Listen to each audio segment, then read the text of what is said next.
होली, दिवाली, ईद और क्रिसमस जैसे राष्ट्रीय त्योहार कॉलोनी के बाहर भले ही जोर शोर से मनाए जाते हों, लेकिन वे कॉलोनी में वैसा महत्व नहीं रखते। यहाँ की राष्ट्रीय घटना है संघ लोक सेवा आयोग का परीक्षा परिणाम।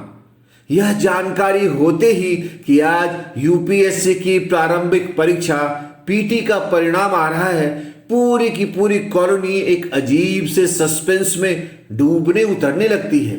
श्वास रोककर लोग परीक्षा परिणाम का इंतजार करते हैं। उत्तीर्ण होने वाले लोग दिवाली मनाते हैं और अनुत्तीर्ण होने वाले अगली दिवाली का इंतजार करते हैं। पूरे साल में कॉलोनी में कई कई दिवालियां होती हैं।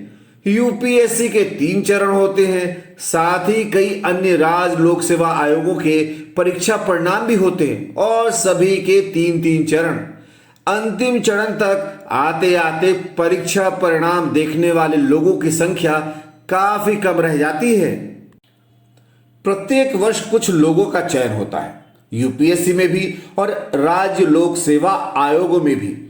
शेष लोगों के लिए जिंदगी वैसे ही चलती रहती है। जिन लोगों का चयन हो जाता है उनकी सफलता अन्य लोगों के लिए प्रेरणा का काम करती है।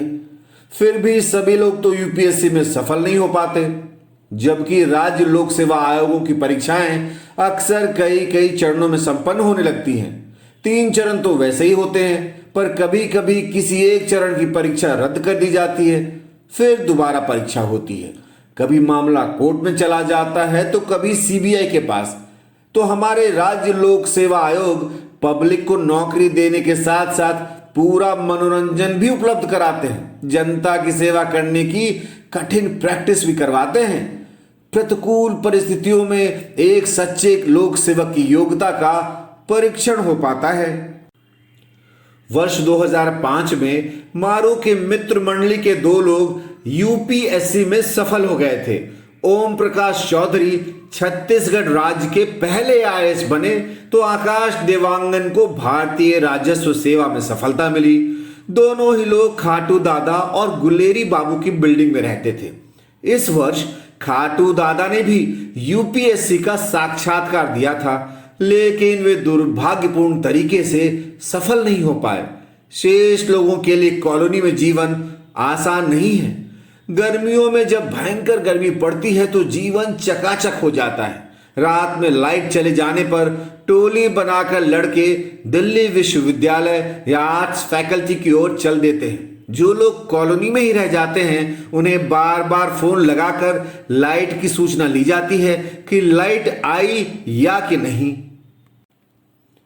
शीतल जल की तलाश में रात के 3-4 बजे तक जागना पड़ता है। आर्ट्स फैकल्टी के पास ही फैकल्टी ऑफ लॉ है। शायद नवोदित वकीलों के डर से यहां ठंडे पानी की व्यवस्था है। कॉलोनी के लड़के कभी कभी रात में यहां पानी पीने आ जाते हैं। इसके अलावा पानी की तलाश डिपार्टमेंट ऑफ एस्ट्रोफिजिक्स में भी जाने पर पूरी हो जाती है। मारू को इस जगह की अच्छी जानकारी है। Delhi university students union library या आर्ट फैकल्टी की लाइब्रेरी में दिन के समय पढ़ने की जुगत भिड़ाई जाती है। यद्यपि कॉलोनी के जो लड़के दिल्ली विश्वविद्यालय की लाइब्रेरियों में पढ़ने जाते हैं उनके बारे में प्राय यह माना जाता है कि उनकी सफलता के अवसर संभवतः कम है। इनमें से कई लोग शीघ्र ही 1 से 2 भी हो जाते हैं। यद्यपि यह कोई सामान्य नियम नहीं है, लेकिन प्रायः 1 से 2 हो जाने के उदाहरण अधिक हैं। एक खास बात और है कि कॉलोनी के सभी लड़के छोटी मोटी बैंकों का प्रतिनिधित्व करते हैं। 50 रुपये से लेकर 200 रुपये तक के ब्याज रहित उधार खूब लिए व दिए जाते हैं। माइक्रो फाइनेंस का इससे अच्छा उदाहरण शायद ही कहीं मिले। वापसी की पूरी गारंटी होती है और एक ही आदमी एक ही समय में कर्जदाता और कर्जदार दोनों होता है। 300-400 रुपये तक के उधार किसी विशिष्ट उद्देश्य के लिए दिए जाते हैं, जबकि 500 रुपये से ऊपर का उधार लग्जरी की श्रेणी में आता है। इन छोटे छोटे उधारों से कॉलोनी की अर्थव्यवस्था चलती है। कॉलोनी के प्राय सभी दुकानदार लड़कों पर पूरा भरोसा करते हैं और लड़के भी इनका भरोसा कभी नहीं तोड़ते। तो भैया गजब का सिस्टम है कॉलोनी के अंदर। सामूहिक जीविका के आधार पर कॉलोनी का जीवन दौड़ता रहता है। समय के साथ साथ कुछ मानकों में परिवर्तन भी आता रहता है, लेकिन वर्तमान में वह व्यक्ति जिसके पर्स में हमेशा 200-300 रुपये रहते हैं, वह धन कुबेरों की श्रेणी में गिना जाता है। कॉलोनी के धन्ना सेठों में उसका नाम प्रमुखता से लिया जा सकता है। जब कभी कुबेर भगवान की जगह सोम देवता शराब की पूजा अर्चना करनी हो तो हजारों रुपये भी तुरंत खर्च हो जाते हैं। पूजा अर्चना और धर्म कर्म के कार्यों में पीछे कोई नहीं रहना चाहता। सामान्यतः भगवान कुबेर को सभी सिर माथे पर बैठाते हैं, लेकिन कभी कभी कठोर परिश्रम करने के बावजूद फेल होने वाला व्यक्ति चुपचाप सोम देवता के पाले में उठक बैठक करने लगता है। कॉलोनी में सामाजिक स्तरीकरण भी पाया जाता है। यद्यपि इसकी चर्चा नहीं होती, लेकिन अकथित रूप से इसका अस्तित्व अवश्य है। जैसे यह बताता है कि मैं बहुत पढ़ता हूं, लेकिन इसका कभी पीटी भी नहीं होता। यह एक वर्ग है, एक दूसरा वर्ग भी है।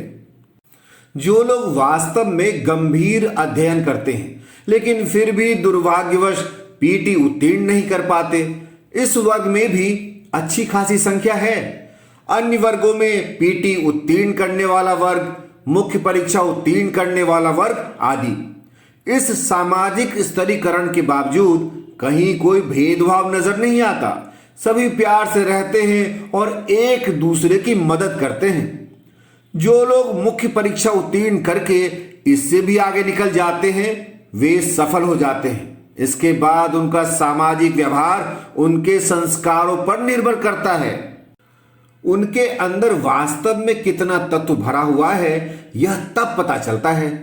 कुछ लोग तो कॉलोनी और यहाँ के लोगों को कभी नहीं भुलाते, लेकिन कुछ लोग तो मित्रों को तक भुला देते हैं। ऐसे लोगों को यहाँ चूतिया माना जाता है। और कलयुग है भाई, किसी का चयन होने या ना होने में इस बात से कोई फर्क नहीं पड़ता कि वह चूतिया है या नहीं। वैसे सामान्य समझ यही कहती है कि जो अंदर से मजबूत होता है, अर्थात अपने घर परिवार से बेहतर संस्कार लेके चला होता है, उसे इस बात से कोई फर्क नहीं पड़ता कि उसकी सफलता ने उसे किस स्तर पर लाकर खड़ा कर दिया। उसके मित्र कभी नहीं बदलते। कोई एक पोस्ट या कोई एक पद उसे बहुत बड़ा कभी नहीं बनाते। वह आदमी भी क्या आदमी जो इतना सस्ता हो कि कोई एक पद उसका कद बढ़ा दे। आदमी तो वह है कि साला दुनिया का बड़े से बड़ा पद भी उससे जुड़कर उसी में समा जाए, खो जाए। दिमाग खराब ना हो उसका, अभिमान या घमंड मन में ना आए। पर कभी कभी ऐसा होता है कि अधजल गगरी छलकत जाए वाली कहावत कुछ लोगों पर फिट हो जाती है। इस संदर्भ में कॉलोनी का मानना है कि सफलता चूतियों का ही दिमाग खराब करती है, जो धर्म या जाति से नहीं बल्कि मन से, चरित्र से खाली होते हैं। ईश्वर उन्हें ही चूतिया होने का वरदान देता है। दोनों प्रकार के उदाहरण कॉलोनी में भरे पड़े हैं। तो कॉलोनी का अर्थशास्त्र, समाजशास्त्र, नैतिक शास्त्र और व्यवहार शास्त्र सभी मिलकर कॉलोनी को परिभाषित करते हैं, जिनके बीच संघर्षों से भरे जीवन की नदी बह रही है। अभी आप सुन रहे थे एपिसोड 10 संजीव कुमार गंगवार द्वारा लिखी कहानी B15B 4th फ्लोर, मेरी यानी विकास विनीत झा की आवाज में। आगे की कहानी के लिए सुनते रहें बुक ऑडियो।